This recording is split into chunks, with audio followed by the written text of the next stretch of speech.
আরে না না, পুজোর মেকআপের সিরিজ এখনই শুরু করছি না। একটা গ্ল্যাম লুক হঠাৎ করে মাথায় আসলো, তাই শেয়ার করছি। এখন অনেকের মনে হবে যে ফেস ক্লিনিং, ফেস প্রিপারেশন এতবার করে এত বেশি করে দেখানোর কি দরকার?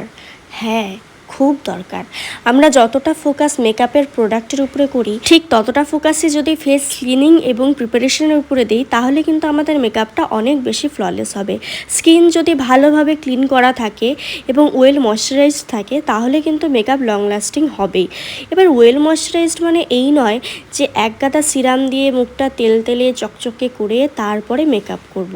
সেটা হয়তো ক্যামেরাতে দেখতে ভালো লাগবে অথবা তৎক্ষণাৎ দেখতে ভালো লাগবে, কিন্তু সেটা লং লাস্টিং হবে কি না সেটা নিয়ে কিন্তু একটা সন্দেহ থেকেই যায়। তাই স্কিন ততটাই ময়শ্চারাইজ করা থাকবে যতটা দেখে মনে হবে স্কিনটা হেলদি এবং প্লাম্প। আর মেকআপটা স্টেপ বাই স্টেপ কী করছি সেটা আমি আর বলবো না। যদি আমার ভিউয়ার্স হয়ে থাকো তাহলে তোমরা ঠিক বুঝতে পারবে। না না, এতে রাগ করার কিছু নেই। আমার স্টুডেন্টসদের এক্সামে আমি শুধুমাত্র প্র্যাকটিক্যাল এক্সাম নেই না, থিওরির এক্সামও নেই। তাতে অনেক স্টুডেন্টসদের মনে হয় কেন ম্যাডাম, কি দরকার আবার থিওরির এক্সামের? আসলে আমার কি মনে হয় বলো তো, যতক্ষণ না মেকআপের থিওরিটা তোমার কাছে ক্লিয়ার, ততক্ষণ কিন্তু ভালো মেকআপ করাটা সম্ভব হয় না। হয়তো ক্যামেরাতে দেখতে অথবা তৎক্ষণাৎ দেখতে ভালো লাগে, কিন্তু সেটা কতটা লং লাস্টিং বা পাকাপোক্ত হবে সেটা কিন্তু সন্দেহ আছে। তাই মেকআপের ক্ষেত্রে প্রোডাক্ট যতটা ইম্পর্টেন্ট, থিওরিটাও কিন্তু খুবই ইম্পর্টেন্ট। আমরা আমাদের রুটটাকে ভুলে যাই, তারপরে আমরা উপর দিয়ে প্রোডাক্ট মাখতে শুরু করি এবং ভাবি যে মেকআপ ভালো হবে। কিন্তু রুটটা কোথায়, মেকআপটা ভালো হওয়ার ভিত্তিটা কোথায়, সেটাকে আগে খুঁজে বের করতে হবে। সেই ভিত্তিটা হলো আমাদের স্কিন যতটা হেলদি থাকবে, গ্লোয়িং থাকবে, মেকআপ ততটাই ভালো লাগবে।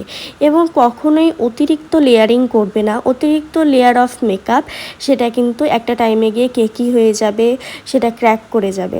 সবসময় একটা হালকা লেয়ারের মেকআপের করার চেষ্টা। আর এই আই মেকআপটার ফুল ভিডিও আমি নিতে পারিনি, তবে এই আই মেকআপটা যদি তোমাদের পছন্দ হয়ে থাকে বা যদি চাও কিভাবে করলাম সেটা শেয়ার করব, আমাকে কমেন্ট সেকশানে জানিও। আমি চেষ্টা করব এরপরে এটার একটা ভিডিও বানানো। এটা তোমাদের সাথে এই জন্যই শেয়ার করা যে প্রচণ্ড হালকা একটা আই মেকআপ, এটার মধ্যে কোনো তামঝাম নেই, জাস্ট সিম্পল 2-3টে কালার একসাথে করলেই হয়ে যাবে। আর আমি এটাতে একটু গ্লিটারি এফেক্ট রেখেছি। সবসময় তো স্মোকি আইস তোমাদের সাথে শেয়ার করাই হয়, একটু গ্লিটারি আইসও শেয়ার করলাম।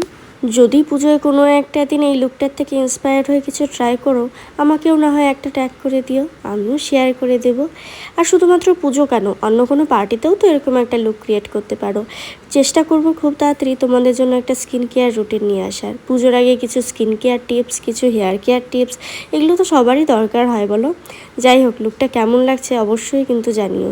আর যদি মেকআপ রিলেটেড বা স্কিন কেয়ার রিলেটেড কোনো রকম কোনো কোয়ারিজ থাকে, অবশ্যই আমাকে কমেন্ট সেকশানে জিজ্ঞাসা করবে।